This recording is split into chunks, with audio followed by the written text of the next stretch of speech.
Hello, vinyl community. Randy here. This is my first video. I'm going to do the 2019 vinyl tag. So here we go. Best find of 2018. I found this Sergio Mendes in Brazil '66 greatest hits album at Phonolux here in Nashville. It was very inexpensive and it's a great record. I actually had the CD a long time ago. So anyway, I just noticed that there's a greatest hits for Native Records. They have 4 greatest hits albums. Wes Montgomery is one of them. I'd like to hear that. It's a gatefold sleeve. Yeah, that's it. That was a good find. Let's see. Shout out to other VC channels. I started on this. I have a lot of them here. I guess they all deserve more subscribers, but there's 4 that are sort of like the first ones that I saw that are in my personal Hall of Fame. That's Curtis Linder. Curtis collects vinyl records. Dr. Rhythm. He and his partner do monthly videos where they show what they've listened to in their listening sessions. Super Wes is great. Always enjoy his videos. And 33 RPM. Frank and his wife always do great videos. So those 4 are all ones I like. I watch a lot of these videos. Ones that I really like a lot.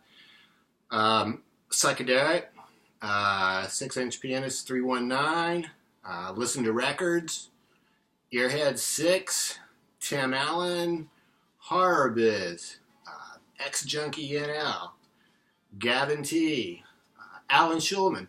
Alan, that channel is really great, and he turned me on to the Pinch on Public podcast, so I was able to get through Gravity's Rainbow. I actually read it all, so that was fantastic. Thanks for that suggestion, Alan. John's Rockin' Vinyl. My Friend Morrissey, For the Record, Digging in the Crate. Lots of them that I watch. There's a lot more than that I watch, so I realized this list was getting too long, so I always have more viewers. Holes in my collection. I'm going to try to collect some progressive rock. I've never listened to that too much, but lately I've been watching oh boy, Notes Review, and he does a lot of progressive rock, so I'm going to try to get more progressive rock, and I think that Camel and Wishbone Ash are 2 bands I've never really heard, but I'm going to try. Gentle Giant, I've been listening to some, thanks to Notes Review, and this is a great record. I'm enjoying that one. Okay. A cheap album that's good. See a lot of people in the vinyl community talking about this one. They always see it in the thrift stores and stuff, so I would highly recommend it. I love this record. It's Herb Alpert and Tijuana Brass, Whipped Cream and Other Blights. Yeah. All these labels for these records I've shown so far, they're pretty standard. There's nothing unusual about any of these. Let's see. Favorite side project. No doubt that my favorite side project was Jerry Garcia Band. I showed this record because I think it's the only one that actually is credited to Jerry Garcia Band. Jerry had lots of other records, of course. This is a reissue. It's not an original reissue that came out a couple years ago, and it's on Round Records. As you can see, it's on orange vinyl. Orange. Yeah. So that's a good one. Jerry Garcia Band. Great side project. There was actually a period there in 93, 94 where I kind of preferred seeing the Jerry Garcia Band over Grateful Dead. It's just, all Jerry. 2 hours of all Jerry. What could be better? Let's see. Uncharacteristic in a song that's uncharacteristic in a band's catalog. Pink Floyd metal album. I think that Seamus, the last song on side 1, Yep, last song on side one is very uncharacteristic of Pink Floyd. This is album I think I got back in the day when it was original. I did not buy the reissue of this album because this one still sounds perfect. So yeah, Pink Floyd Metal, Seamus. Let's see. Last album you purchased. I went to a used record store in Franklin, Tennessee about a week ago, and I got 3 records there that day, so I will show. 3 of those, I took most of these records out of the plastic covers. 2 of these were just so hard to get into the plastic covers that I'm not taking them out. So one of the ones I got was Procol Harum, Home, Robin Trower's first band.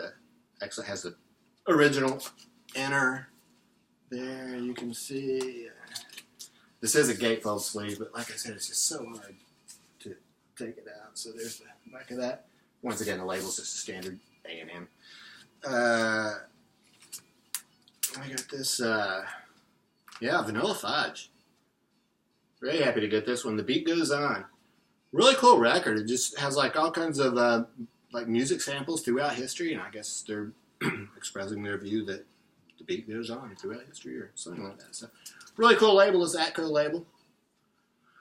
Once again, a gatefold sleeve, but it was just so hard to get into this plastic. I'm not going to take it out, but it's a really good record. The third one I got that day, Paul Simon. There goes Rhyme and Simon. I don't have any Paul Simon at all. I do have Simon Garfunkel's Greatest Hits. Doesn't get played a whole lot. But I actually saw somebody on Vinyl Community talking about this record a couple of weeks ago. They had just found it in a used bin. They talked about how great it was. I can't remember who it was. But anyway, this one sounds great. This one slides in and out of the plastic sleeves really easily. Has the words on the inside. That was a good one. Got to listen to that one some more. Haven't listened to that too much yet. All right, let's see here. Yeah, so those are the last albums I purchased. Great album with a bad cover. One of my all-time favorite albums, Lou Reed, Rock and Roll Animal. Fantastic album. Really good. Got this when I was a junior in high school. Listened to it every single night while I was doing trigonometry homework. So it was useful for that. I still listen to it. It still sounds great. I've taken care of it. You can see it. It's got some ring wear there. But such a horrible cover. Really bad. Ugly cover. But great album. I just don't have any albums. The next topic is bad album with a good cover. I don't have any that I think are bad, really. But I will say this Quicksilver album, Quicksilver Messenger Service, Shady Grove has a fantastic cover. I'm not sure if it was originally a gatefold or not. This is not a gatefold. This is a reissue. But this cover is great. But this is not one of my favorite Quicksilver albums. I love Nicky Hopkins on piano, but it seems to me there was maybe a bit too much focus on Nicky, not enough guitar work possibly, but still a decent album. Great cover. This company, Globe Propaganda, down here in the corner. They did a few covers. I think they did the cover for Happy Trails, another Quicksilver album, which is great. And also that It's a Beautiful Day album, one of the great album covers. Love that one. Okay. Earworm Song. Showing a CD here. This song has been in my head for like 30 years. It's Anthropology. I'll say check it out. It's on YouTube. It's really good. It starts out with Kitty singing. Her name is Kitty Margolis. The name of the album is Evolution. Has a special guest, Joe Henderson, playing some sax on it. The very first song is called Anthropology. And it's really good. She starts out singing a cappella, and then after a few bars of that, she says, you better dig it, and then the drums and bass come in, and it's just totally cool. So I highly recommend Kitty to anybody who likes jazz vocalists. She's really good. Let's see. Oh yeah, historically important artist. I'm going to show this Jack Kerouac album. The beat generation was very important in the mid to late 50s. I think more in the late 50s when Kerouac finally got On the Road published. Did a couple of these albums. This is on this one he's accompanied by Al Cohn and Zoot Sims. It's really cool to hear him reading his own poetry. Kerouac wrote, I'm sure many people aware, he wrote as much poetry as he did prose, I think, or at least a lot of poetry. And it's really cool to hear him reading his poems. You can really get a sense of his sense of humor. He seems to be enjoying himself. He's laughing and having a good time. So I say it's historically important just because, the beat movement was a big one. It was all over popular culture. Obviously, Maynard G. Krebs is the one everybody mentions. I don't know if he was an authentic beat, but he was cool. Jack Kerouac. This one is actually worth showing. This is a reissue. I don't have any original issues really of anything. This is on a very cool, I guess you'd call this World. Well, it's kind of green and yellow. I'm not sure how the colors coming out there. Let's see. I've been listening to because of your parents. That would be that Whipped Cream and Other Lies, the Herb Alpert album that I showed. When I was growing up, they had 4 or 5 records that they played all the time. There was a Guy Lombardo album. There was a Lawrence Welk, Baby Elephant Walk record.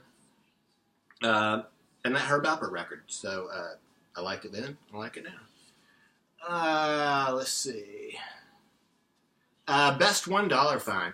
I got this in parking lot sale at Grimey's about maybe like 15 years ago, before they even started having Record Store Day. They had parking lot sales occasionally, and I think it was like 12 records for $20 or else 20 records for $12. I can't remember which it was, but I got this Billy Vaughn record. I had no idea who he is, but I thought he looked like a friendly guy and everything. Cool cover, so I got it, and I really like it. It's easy listening music from the 50s, basically. Easy listening, I use that as a positive term myself. I like easy listening music. Billy Vaughn, it turns out he actually, very famous person, big band leader, sold a lot of records. He is actually not far from Nashville. He's from, I think, Bowling Green, Kentucky. So, I've got several Billy Vaughn albums out. I've done a little bit of research on him. It turns out I think he had the first $1 billion selling record worldwide. I really should have written some notes down on this, but I think possibly it was for maybe Shine on Harvest Moon. I'm not sure about that. But yeah, he sold a lot of records. Billy Vaughn. If you're into easy listening, check it out. A cool thing about that one was that it did have the original inner sleeve on Dot Records, and I'll show you the label here, just because Dot Records is one of my favorite labels. Really nice looking label, yellow, red, and blue. All right. Moving on along here, my favorite double album, Golden Earring Live. This is really also one of my favorite live albums. This is a great record. Every song on here is fantastic. This is another album I got when it came out, so there's some ring wear on it and stuff, but it came by that ring wear, honestly. So there you go. It's good. I like the cover. Good picture on the inside. This is one of those records that has record 1 has side 1 and side 4. Record 2 has sides 2 and 3, so that if you had the long spindle, it could stack them up. You could put 2 records on, and it was over. Just flip it over, and here's sides 3 and 4. Really good record, though. Highly recommend it. Every song on it is great. Let's see. An album I learned about in the vinyl community. I think I learned about this one from Matt Sands. I forgot. He was actually another one of those original ones that I listened to. Matt Sands and his partner. They always had really good stuff. This is Worthless. And the name of the album is All My Friends Are Stoned.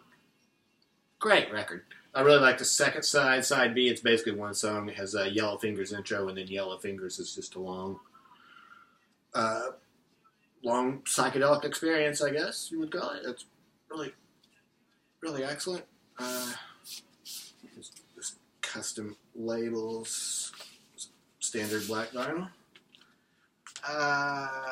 Let's see. A 10-inch record. Here's the Strokes. Strokes 10-inch record, future, present, past EP. I think this is their most recent record. 10-inch record. Don't really want to collect too many of those. Too much hassle to play those. Kind of like 45 RPMs. Here's one. I'm showing this one just because I have a question about this one. A couple of years ago, this was like one of the monthly high dollar sellers on Discogs. I think it was like over $1,000 for this Negative Approach record. Does anybody know why I got this back in 1982 or 3 when it came out? I don't know if I ever really listened to it. I'm sure I must have listened to it at least once. But I'm just wondering why it's so valuable. It's just on standard black vinyl. It has the insert here with the lyrics and stuff, but I'm pretty sure I have the version that is so valuable on Discogs, other than it is not hand-colored. The ones that were going for like $1,000 were hand-colored. This one does have some, here's what the record looks like. It's on the black and white label, and it does have the writing on the inside. Someone, I guess, hand-wrote different slogans. This one says, see that, yin yang be no thing. So anyway, Vinyl Rich, I'm thinking if you happen to come across this video ever, if you want to let me know, or if anybody else knows, why would this be so? And I'm pretty sure it's the one that, like I say, is listed on there. Favorite album to fall asleep to? I don't really fall asleep to albums because the record would be spinning all night. Occasionally I do fall asleep to a podcast, though, and it's usually either Psychedelic, his podcast, or Tim Allen, Snap, Crackle, and Pop podcast. So, yeah, those are both excellent podcasts. I highly recommend them to you. That's it. Favorite VC experience and advice. I don't really have any VC experiences. I'd like to have some. And advice. This is my first video, so I don't really have any advice. I hope I can take and use the advice that other people have provided. So that's it. Vinyl Tag 2019. Thanks. Yeah, I'll produce more videos here. So that's it.